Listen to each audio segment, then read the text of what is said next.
Ever feel overwhelmed by the endless exercises, grooves, and fills you're told to practice on the drums? The truth is, there's just one critical skill that instantly separates great drummers from average ones, and most drummers completely overlook it. So in this video, I'm going to show you exactly what this game-changing exercise is and how easily you can use it to quickly transform your drumming forever. Think about a group of 4 16th notes. Within those 4 notes, there are actually 16 different rhythmic combinations you can play. You can play just the 1, just the E, just the and, just the or combinations like the 1 E, the E and so on. The same goes for triplets. With a group of 3 notes only, you get 8 possible combinations. Here's why this is so powerful. When you master these patterns, you've essentially mastered every rhythm possible in music, at least within these subdivisions. These patterns are the DNA of rhythm itself. Once you know these rhythmic combinations, you can build any pattern from scratch. By the way, I'll put a link to the rhythmic checklist and today's exercises in a PDF. You can grab that below. But knowing these rhythms is just the beginning. Let me show you the simplest way to start practicing this the right way. The first step is deceptively simple, but incredibly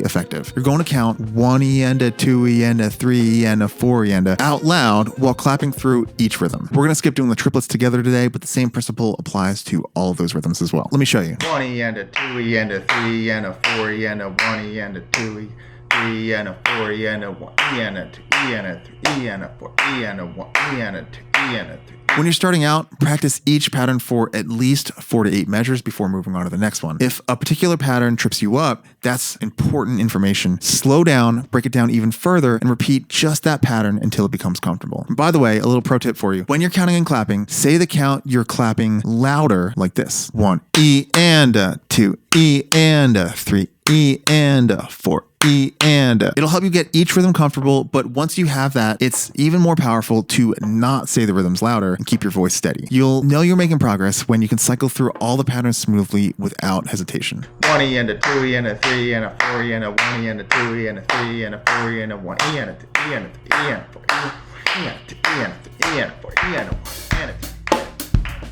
Spend 10 to 15 minutes daily on these exercises and focus on quality rather than rushing through everything. Within weeks, you'll feel an incredible difference in your overall drumming. And once you've started to get comfortable with counting and clapping the rhythmic checklist, it's time to add a key element that will skyrocket your coordination. Now, we're going to use what's called an ostinato, a repeating pattern that stays constant while you play something else over top of it. Start with the simplest ostinato possible, quarter notes. Play quarter notes with your right hand on a hi-hat or ride cymbal, counting 1 E and a 2 E and a out loud, and then use your left hand to play through each pattern from the rhythmic checklist on the snare drum. Once you've mastered this, you can progress to more challenging ostinatos. For instance, 8th notes with your right hand while you play the checklist with your left hand. Add the backbeat with your left hand and play the checklist with your kick drum. But here's where a lot of drummers miss something critical. Let me show you how to transform these technical exercises into actual musical ideas you can use. This is where the rhythmic checklist truly becomes magical. You can use these patterns to create endless unique grooves and fills. Here's one. Play the classic baillon rhythm with your feet, then add single strokes with your hands, and then play the rhythmic checklist as accents. This is going to allow you to be expressive with the way you phrase your accents. Those accents become your phrasing and your melody, while that baillon rhythm is an amazing groove and feel that pulses underneath. For grooves, choose a pattern from the checklist for your hi-hat hand. For example, I'm going to play,